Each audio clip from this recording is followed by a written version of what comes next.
সংগ্রামী জনতা, জনগণের ভোটে নির্বাচিত হয়ে সরকার গঠন করা বৈধ, আর জনগণের ভোটে সংস্কার হবে সেটাকে বলে অবৈধ। এমন দ্বিচারিতা বাংলাদেশের মানুষ সহ্য করবে না। ভাইরা আমার, আমরা সংস্কার পরিষদের কথা বলছি, এটা নতুন কোনো কথা নয়।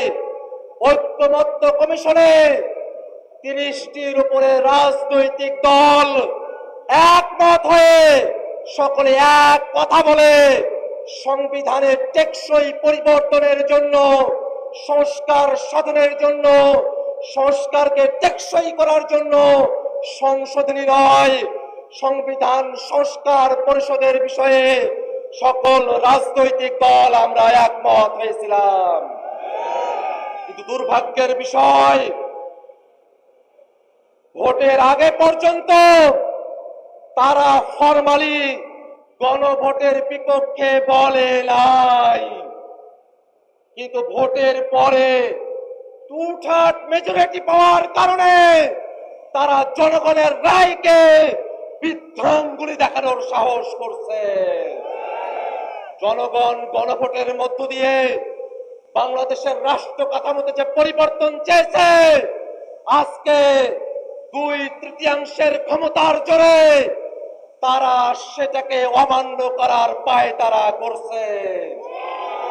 ভাইরা আমার, তারা সংবিধানের কথা বলছে, আমরাও বলি দেশ পরিচালনা করতে সংবিধান লাগবে, কিন্তু সেই সংবিধান ৭২-এর মুজিববাদী সংবিধান না। সেই সংবিধান শেখ হাসিনার সংবিধান না। সেই সংবিধান কোন দল বিএনপির সংবিধান না। দেশ পরিচালনার জন্য সংবিধান লাগবে, সেই সংবিধান হতে হবে জনগণের সংবিধান।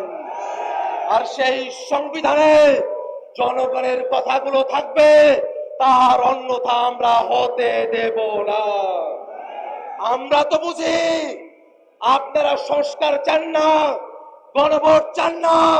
তার পেছনের কারণ হলো আপনারা বাংলাদেশের রাষ্ট্র ক্ষমতাকে, বাংলাদেশের সাংবিধানিক প্রতিষ্ঠানগুলোকে এক ব্যক্তির করায়ত্ত করে রাখতে চান।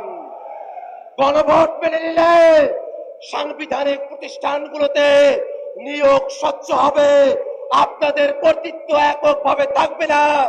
সেই কারণে আপনারা গণভোট চান।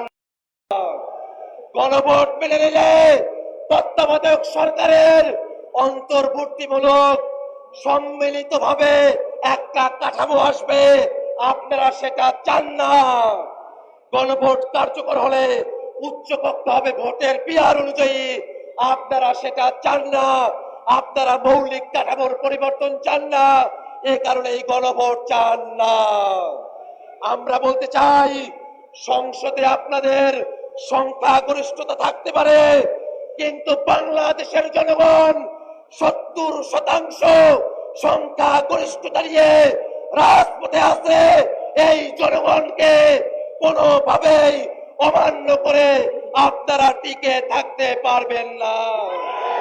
আপনাদের পতন নয়, আপনাদের সুন্দর পদক্ষেপের অপেক্ষায় জাতিকে সাথে নিয়ে আমরা অপেক্ষা করছি।